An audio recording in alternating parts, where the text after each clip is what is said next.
Hello friends, film कट्टा हुए तरुण पे आप सबका स्वागत है। आज हम रॉकी सीरीज़ के थर्ड पार्ट के बारे में बात करेंगे। मैंने ऑलरेडी इस सीरीज़ के दोनों पार्ट्स बहुत ही अच्छी तरीके से एक्सप्लेन करके मेरे चैनल पर अपलोड कर रखे हैं। अगर आप उसे देखना चाहते हैं तो इस वीडियो की डिस्क्रिप्शन में उसका लिंक आपको मिल जाएगा, आप वहाँ से भी जाकर उसे देख सकते हैं। अगर आपने हमारे चैनल को अभी तक सब्सक्राइब नहीं किया तो प्लीज़ सब्सक्राइब कर लीजिए। तो आपका ज़्यादा समय न लेते हुए लौटते हैं कहानी की ओर। जैसा कि हमने पिछले पार्ट में देखा था, रॉकी अपोलो को हराकर वर्ल्ड हेवीवेट टाइटल जीत चुका था। अब यहाँ से रॉकी का एक अलग सफर शुरू होता है। इस बीच रॉकी नई नई बुलंदियों को छू रहा था। रॉकी एक से बढ़कर एक मुकाबले में हिस्सा लेकर उन सब मुकाबलों को जीत रहा था। इसी बीच रॉकी बड़ी बड़ी मैगजीन के कवर पेज पे आ रहा था। दूसरी तरफ क्लबरलंग नाम का एक नया सितारा उभर रहा था। रॉकी को नए नए मॉडलिंग के प्रोजेक्ट्स मिल रहे थे। वो शोहरत की बुलंदियों को छू रहा था। बड़ी बड़ी कंपनियां उसे ब्रांड एम्बेसडर के लिए चुन रही थी। रॉकी के लिए अब कोई टॉप का फाइटर नहीं बचा था। रॉकी ने अभी तक 10 बार अपना टाइटल डिफेंड किया था। दूसरी ओर क्लबरलंग एक के बाद एक मुकाबलों में जीत दर्ज कर रॉकी के सामने वर्ल्ड हेवीवेट चैंपियनशिप के लिए अपनी दावेदारी पेश कर रहा था और रिंग में सबके सामने रॉकी को उससे लड़ने की खुली चुनौती दे रहा था। माइक क्लबर को लड़ते देख और रॉकी के लिए चुनौती पेश करते देख परेशान हो रहा था, क्योंकि वो जानता था कि क्लबर भी एक साउथपॉ बॉक्सर है और उसका खेलने का तरीका अटैकिंग है। टीवी पर भी क्लबर का इंटरव्यू आता है। क्लबर रॉकी को खुली चुनौती देता है, मैं कभी भी और कहीं भी रॉकी को हरा सकता हूँ, अगर उसमें दम है तो मेरी चुनौती स्वीकार करे। क्लबर एक ऐसा बॉक्सर होता है जो अकेले फाइट करता है। ना ही उसका कोई कोच था, ना ही कोई दोस्त। उसका सिर्फ एक ही मकसद था, रॉकी से टाइटल जीतना। ये न्यूज़ पॉली देख रहा होता है। न्यूज़ खत्म होते ही वो वहाँ से जाने लगता है। तभी रेस्टोरेंट का ओनर उससे कहता है, रॉकी से मेरा सलाम कहना। पॉली अपने आप से बातें करते हुए कहता है, आज तक मैं यहाँ पर आ रहा हूँ पर इसने मुझे कभी सलाम नहीं किया। पॉली वहाँ से निकल के एक गेमिंग जोन सेंटर में जाता है। वहाँ पर गेमिंग डेस्क पर रॉकी की तस्वीर बनी होती है। वो उस पर शराब की बोतल फेंक उसे तोड़ देता है। पुलिस वाले उसे जेल में बंद कर देते हैं। रॉकी वहाँ पर पॉली की जमानत कर उसे जेल से बाहर निकालता है। पॉली कहता है, तुमने मुझे छुड़ाकर मुझ पर कोई एहसान नहीं किया। वो पूछता है, तुम यहाँ आए हो लेकिन एड्रियन क्यों नहीं आई? रॉकी कहता है, उसे तो इस बारे में पता ही नहीं है। पॉली कहता है, मैंने उसे पाल पोस कर बड़ा किया और वो नहीं आई। पॉली रॉकी पर चिल्लाने लगता है। तभी रॉकी उस पर भड़क कर कहता है, तुम जबान संभाल कर बात करो। पॉली रॉकी से कहता है, आज तक तुमने मेरे लिए क्या किया है? अब तुम तो हीरो बनकर घूम रहे हो। पिछले 3 सालों में तुमने मुझे कुछ भी दिया नहीं सिवाय इस सड़ी हुई घड़ी के। दरअसल वो रॉकी की सक्सेस से जल रहा होता है, क्योंकि कुछ साल पहले रॉकी और पॉली की हालत बिल्कुल एक जैसी थी। पॉली अपने हाथों से घड़ी उतार कर नीचे जमीन पर पटक देता है। वो रॉकी से कहता है, एक समय पर तुम एक सड़क छाप इंसान थे, सब लोग तुम पर हंसते थे। पॉली कहता है, मैंने हमेशा तुमको कुछ ना कुछ दिया है, पर तुमने नया घर, नई गाड़ी ली, माइक को घर पे बुलाया, लेकिन मुझे नहीं। क्या मैं इतना बुरा हूँ? रॉकी कहता है, ये सब लोगों के साथ ऐसा होता है। पॉली कहता है, मैं सब लोगों के जैसा नहीं हूँ, मैं ऐसी बकवास बातें नहीं सुनना चाहता। अब रॉकी उस पर भड़कते हुए कहता है कि मैंने सबका ठेका लेके नहीं रखा। वो कहता है, कोई किसी को कुछ नहीं दे सकता, खुद कमाना पड़ता है। लेकिन पॉली उसकी बात नहीं सुनता। रॉकी उससे कहता है, तुम कमज़ोर और लूजर नहीं हो, पर हाँ तुम जलने वाले कमज़ोर इंसान हो। पॉली गुस्से में आकर रॉकी को मारने की कोशिश करता है, लेकिन रॉकी किसी तरह से पॉली का गुस्सा शांत कर उसे अपने यहाँ नौकरी पर रख लेता है। दूसरे दिन रॉकी चैरिटी के लिए एक मैच खेलता है। उसका मुकाबला एक रेसलर से होता है। माइक रॉकी से कहता है, तुम्हारा दिमाग तो ठीक है, एक बॉक्सर को छोड़ तुम एक राक्षस से मैच खेलने आए हो। तभी वहाँ पर रॉकी का अपोनेंट रेसलर आता है। वो कोई और नहीं, रियल लाइफ के उस जमाने के बड़े रेसलर हल्क होगन होते हैं। उनका इस मूवी में नाम द थंडर लीप होता है। थंडर लीप को देख पॉली कहता है, ऐसी बेवकूफ़ी मत करो और मैच छोड़ के चलो यहाँ से। रॉकी उसकी बात को अनदेखा करता है। अब थंडर लीप रॉकी की तरफ इशारा करते हुए कहता है, आज मैं इसे छोड़ूंगा नहीं। ये मैच देखने के लिए वहाँ पर क्लबरलंग भी आया होता है। उसको लोगों की तरफ से रॉकी के लिए प्यार देख जलन हो रही होती है। मैच के शुरू में रेफरी दोनों को बताते हैं, ये मैच सिर्फ एक चैरिटी के लिए है, इसलिए आराम से खेलना, एक दूसरे को ज़्यादा चोट पहुँचाए बिना। रॉकी थंडर लीप से कहता है, तुम मैच के बाद मेरे साथ एक फ़ोटो ज़रूर खिंचवा लेना। लेकिन थंडर लीप उसे धक्का देकर कहता है, मैं आज सच में तुम्हें बहुत पीटूंगा। बेल बजते ही थंडर लीप रॉकी पर अटैक कर देता है। रॉकी को यह मुकाबला सिर्फ एक दिखावे के लिए खेलना था, लेकिन थंडर लीप सच में रॉकी को जोर जोर से पीटने लगता है। थंडर लीप रॉकी पर एक के बाद एक नए नए मूव्स आजमाता है। वो रॉकी को कैप क्रशर देता है और रॉकी को उठा के पटकता है। वो रॉकी को उठा के रिंग के बाहर फेंक देता है। वही कॉर्नर पर खड़े माइक के सीने में अचानक से दर्द शुरू होने लगता है। दूसरी तरफ रॉकी पॉली को अपने बॉक्सिंग ग्लव्स उतारने को कहता है क्योंकि थंडरलिप जो सामने आए उसे पीट रहा होता है। अब रॉकी गुस्से में होता है, वो ग्लव्स उतार कर रिंग में जा रहा होता है। माइक उसे रोकने की कोशिश करता है लेकिन रॉकी उसकी बात नहीं सुनता। रॉकी रिंग में जाकर थंडरलिप को रिंग में आने की चुनौती देता है। थंडरलिप के ऊपर आते ही रॉकी उस पर हमला कर देता है लेकिन वो रॉकी को गले से पकड़कर ऊपर उठा लेता है। पीछे से पॉली आकर थंडरलिप पर चेयर से अटैक कर देता है। थंडरलिप पॉली को रिंग से बाहर फेंक देता है। अब रॉकी दूसरी ओर से आकर थंडरलिप को पीट पीट कर रिंग के बाहर फेंक देता है। इसी के साथ प्रोमोटर्स मैच खत्म होने की घोषणा कर देते हैं। पीछे से थंडरलिप आकर रॉकी से कहता है अच्छी मैच थी। रॉकी कहता है अभी तो तुम मुझ पर भड़क रहे थे। थंडरलिप कहता है यही तो खेल का मजा है। रॉकी उसे अपने परिवार से मिलाकर उसके साथ एक फोटो निकालता है। दूसरे सीन में हमें रॉकी अपने बेटे को कहानियां सुना रहा होता है। उतने में एड्रियन रॉकी से कहती है चलो हमें प्रोग्राम में जाने में देरी हो रही है। अब माइक, रॉकी, एड्रियन तीनों वहां से उस प्रोग्राम के लिए जाते हैं। असल में वहां पर रॉकी के सम्मान में उसके पुतले का उद्घाटन होता है और वो पुतला म्यूजियम आर्ट गैलरी की बिल्डिंग के सामने बनाया होता है क्योंकि रॉकी ने अपने करियर की शुरुआत वहीं से की थी। रॉकी वहां पर सब लोगों का शुक्रिया करते हुए कहता है मुझे जो आप लोगों ने प्यार दिया उसकी वजह से आज मैं यहाँ पर हूँ। मैं कभी भी आपके प्यार और जिस खेल की वजह से इस मुकाम पर हूँ उससे बेईमानी नहीं करूँगा, हमेशा ईमानदारी से पेश आऊँगा। तभी वहाँ पर चिल्लाते हुए क्लबर लंग जाता है। वो कहता है आखिर इस डरपोक की मूर्ति क्यों बनाई है? यह मुझसे मुकाबला करने से डरता है। जैसे इसे टाइटल के लिए मौका मिला था वैसे मुझे भी मिलना चाहिए, लेकिन फिलाडेल्फिया के लोग मुझसे भेदभाव कर रहे हैं। यहाँ के लोग सिर्फ कमजोरों को मौका देते हैं। ये रॉकी तो चाहता नहीं कि मैं टाइटल जीतूं और मेरी मूर्ति बने। रॉकी कहता है अब तुम कुछ ज़्यादा बात कर रहे हो। क्लबर कहता है तो चलो इस बात को यही खत्म करते हैं। क्लबर कहता है मैं ही नंबर 1 बॉक्सर हूँ, किसी में मुझसे फाइट करने की ताकत नहीं है। वो रॉकी को उकसाता है, वो रॉकी को लड़ने की चुनौती देता है और कहता है रॉकी सिर्फ फिक्स मैच खेलता है। तभी माइक उससे कहता है तुमने तो इस खेल की बदनामी की है। क्लबर माइक से बदतमीजी से पेश आता है। माइक कहता है रॉकी तुमसे नहीं लड़ने वाला। ये सुन के रॉकी माइक से कहता है ये तुम क्या कह रहे हो, मैं लड़ने के लिए तैयार हूँ। माइक कहता है लेकिन इस बार मैं तुम्हारा साथ नहीं दूंगा और वो वहां से चला जाता है। क्लबर उकसाते हुए एड्रियन से कहता है तुम्हारा पति तो डरपोक है, क्या तुम्हें एक मर्द की जरूरत है या नहीं?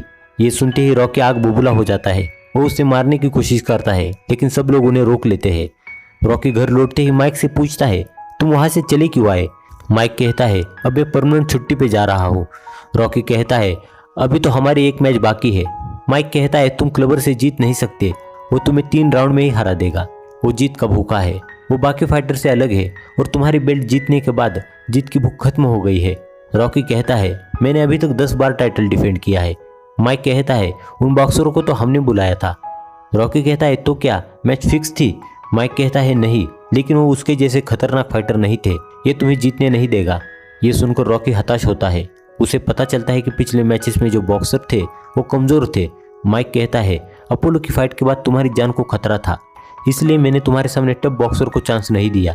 वो रॉक से कहता है 3 साल पहले तुम सुपर नेचुरल थे, तुम्हें जुनून और मैच जीतने का जज्बा था। लेकिन रॉकी माइक को मैच के लिए मना लेता है। अब रॉक मैच की तैयारियों में लग जाता है। रॉक जिस जगह पर प्रैक्टिस कर रहा होता है वो जगह ट्रेनिंग सेंटर कम और डिस्को ज्यादा लग रही थी। ये देख माइक रॉकी पर चिल्लाते हुए कहते हैं तुम ऐसी जगह पर कैसे प्रैक्टिस कर सकते हो? रॉकी कहता है ये जमाना स्टाइल का है। माइक रॉकी से कहता है यहाँ से चलो, तुम्हें अपनी जिंदगी से मतलब है या अपनी स्टाइल से? लेकिन रॉकी उस मैच को हल्के में लेते हुए वही प्रैक्टिस करता है। वही दूसरी ओर क्लबर मैच के लिए पूरे जोश के साथ ट्रेनिंग करता है। रॉकी ट्रेनिंग कम और दिखावे पे ज्यादा फोकस कर रहा होता है। माइक कहता है ऐसी ट्रेनिंग के साथ तुम क्लबर का मुकाबला नहीं कर सकते। वही दूसरी ओर क्लबर जी तोड़ मेहनत करता है।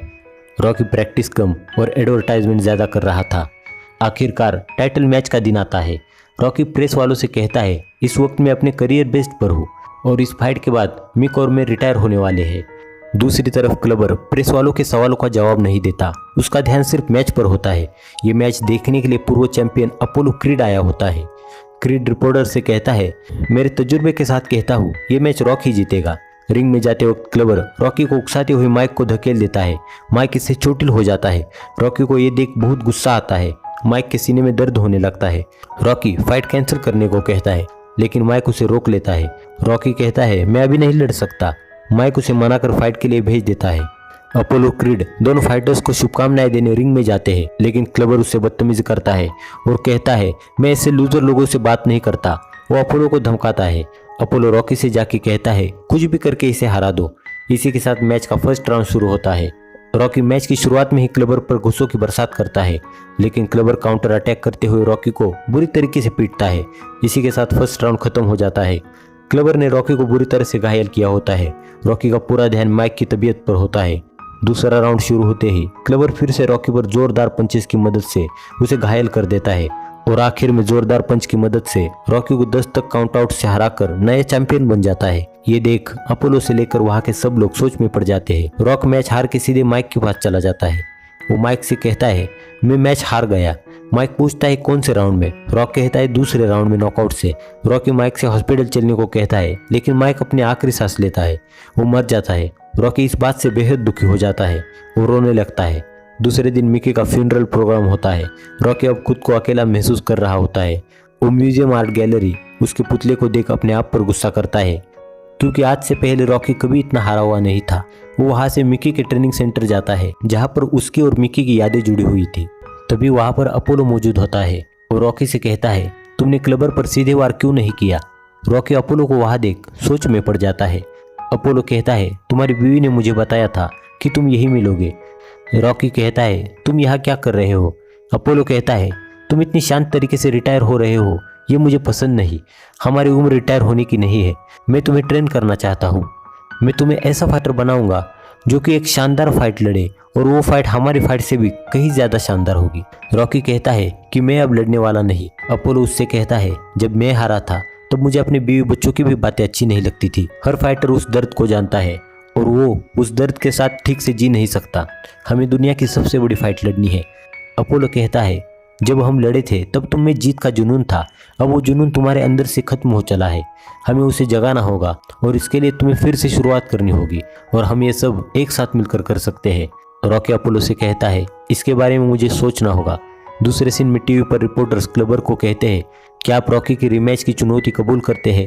क्लबर कहता है वो क्या मुझे चुनौती देगा, उसे तो मैं फिर से हरा दूंगा। रिपोर्टर कहता है वो अपोलो से ट्रेनिंग ले रहा है। वो कहता है कौन अपोलो, जो कि खुद हार गया था? ये इंटरव्यू अपोलो और रॉकी दोनों देख रहे होते हैं। अपोलो कहता है मैं चाहता हूँ कि तुम इसका जवाब दो।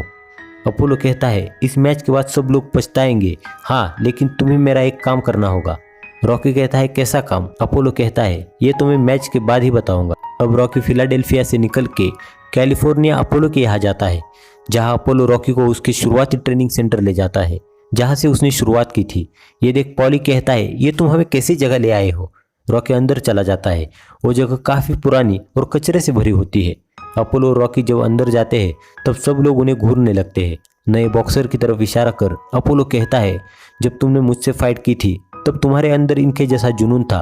अब तुम्हें वो जुनून फिर से वापस लाना होगा, इसलिए मैं तुम्हें यहाँ लेके आया हूँ। तभी वहाँ पर टोनी अपोलो का पुराना कोच आता है। वो रॉकी से कहता है तुम्हारे साथ तो बड़ा मजा आएगा, क्रीड के साथ तो बहुत प्रैक्टिस कर चुका हूँ। पॉली को यह कुछ पसंद नहीं आ रहा था। सब लोग रॉकी से मिलकर बहुत खुश हो जाते हैं। अब यहाँ से रॉकी की प्रैक्टिस शुरू हो जाती है। रॉकी की बॉडी में फुर्ती कम होने के कारण अपोलो से स्विमिंग सेंटर में बॉडी स्ट्रेच करने ले जाता है। यहाँ पर टोनी और अपोलो रॉकी और क्लबर की मैच देखकर स्ट्रैटेजी बनाते हैं। रॉकी की मजबूती के लिए ट्रेनिंग चल रही होती है, लेकिन रॉकी में ज़्यादा इंप्रूवमेंट नहीं हो रही थी। अपोलो रॉकी को अपने पूरे एक्सपीरियंस के साथ सिखा रहा होता है, लेकिन रॉकी में वो फुर्ती ना देख अपोलो उस पर चिल्लाते हुए कहता है ये तुम क्या कर रहे हो? अगर ऐसे ही प्रैक्टिस करते रहे तो क्लबर तुम्हें जान से मार देगा। अपोलो रॉकी पर प्रैक्टिस के दौरान बहुत से पंचेस का इस्तेमाल करता है, लेकिन अभी भी रॉकी को तेज होता न देख वो फिर से उस पर चिल्लाता है। दूसरे दिन अपोलो रॉकी को समुद्र किनारे ले जाता है और कहता है तुमको तेजी और फुर्ती के लिए प्रैक्टिस करनी होगी। रॉकी कहता है लेकिन मिक ने कभी मुझे ऐसी ट्रेनिंग नहीं दी थी। अपोलो रॉकी के साथ रेस लगाता है, लेकिन रॉकी दौड़ते वक्त बहुत पीछे रह जाता है। रॉकी के दिमाग में सिर्फ क्लबर के पंचेस याद आ रहे होते हैं, उसका पूरा फोकस ट्रेनिंग में नहीं होता। अपोलो रॉकी को देख कहता है आखिर रॉकी को क्या हुआ है? एड्रियन रॉकी से कहती है यहाँ क्या करने आए हो तुम? रॉकी कहता है अब मैं बॉक्सिंग छोड़ना चाहता हूँ। एड्रियन कहती है लेकिन आज तक यूँ अचानक तुमने कुछ नहीं छोड़ा, बताओ आखिर क्या हुआ है? रॉकी कहता है मिकी ने मुझे सारी बातें सच क्यों नहीं बताई कि जो मैचेस हुए थे वो एक दिखावे के लिए थे। आज तक मैं अपने आप को एक बेस्ट बॉक्सर समझ रहा था, लेकिन सच्चाई ये नहीं थी। मैं आज तक ऐसे फाइटर से नहीं लड़ा जो अपने करियर बेस्ट पर हो। हर बार मेरे सामने ऐसे फाइटर को लड़ाया गया जो मेरे सामने हार जाए और टाइटल मेरे पास रहे। एड्रियन कहती है, ये सब सच है, लेकिन वो तुम्हें बचाने के लिए ऐसा कर रहा था। रॉकी अपने आप को लूजर समझ रहा था, इसी वजह से वो बॉक्सिंग करना नहीं चाहता था। रॉकी कहता है, मुझे अब अपने आप पर भरोसा नहीं है, मेरा विश्वास टूट चुका है। एड्रियन कहती है, तुम सच बताओ, तुम्हें क्या लग रहा है?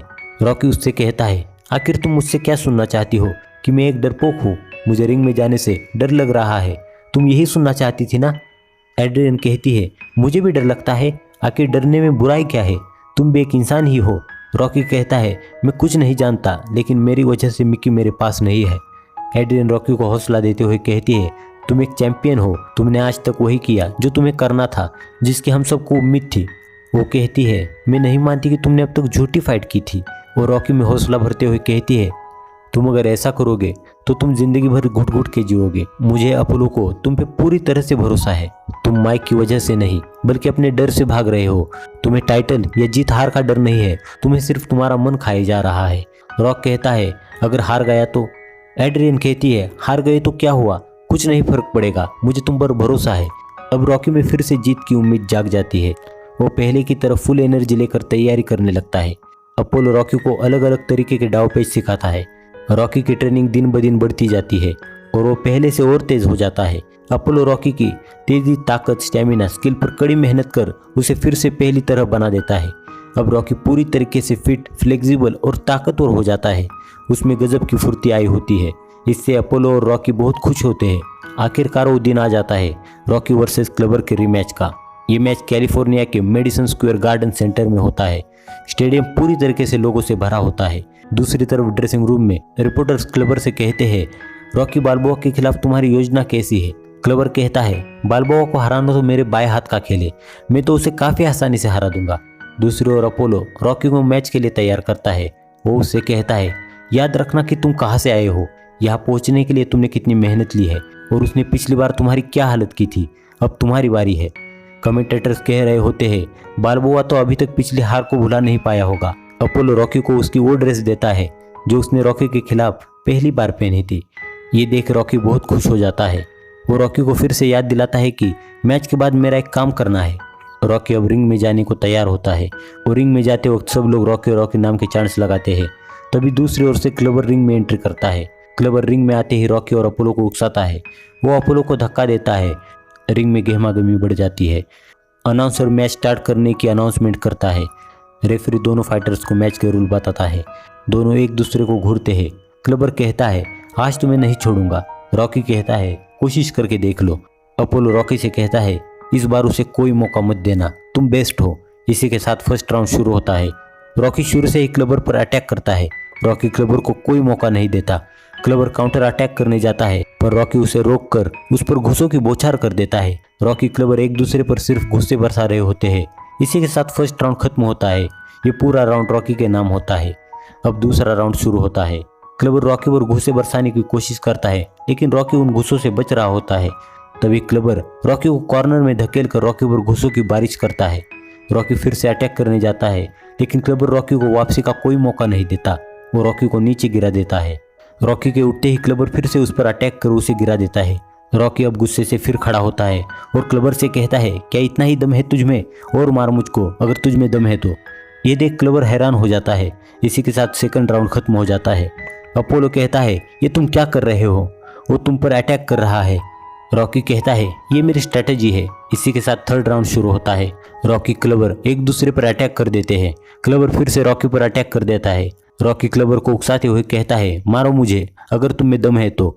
अपोलो कॉर्नर से कहता है, आज रॉकी मारे जाने वाला है। क्लबर एक के बाद एक रॉकी पर बड़े बड़े पंचेस मारता है, लेकिन रॉकी थकता नहीं। क्लबर के थकते ही रॉकी क्लबर पर बिजली की रफ्तार से घुसों की बौछार कर देता है। Rocky back to back southpaw के 3 पंच क्लबर के मुंह पर जड़ देता है और इसी के साथ रॉकी नॉकआउट से जीत जाता है। अपोलो रॉकी को रिंग में जाकर ऊपर उठा देता है। रॉकी वर्ल्ड हेवीवेट टाइटल फिर से जीत जाता है। अब रॉकी फिर से चैंपियन बन जाता है। दूसरे सीन में अपोलो रॉकी को उसने किया हुआ वादा याद दिलाता है। रॉकी कहता है, ये वादा आखिर है क्या? रॉकी कहता है, ये तुमने कब सोचा था? अपोलो कहता है, 3 साल पहले जब मैं तुमसे 1 सेकंड से मैच हार गया था। अपोलो रॉकी से कहता है, एक आखिरी मैच हम दोनों के बीच, ना कोई रेफरी, ना कोई दर्शक, ना कोई कैमरामैन, सिर्फ तुम और मैं।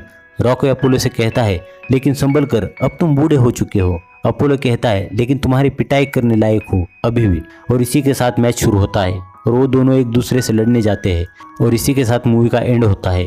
तो मिलते हैं रॉकी सीरीज के अगले पार्ट में। Thank you.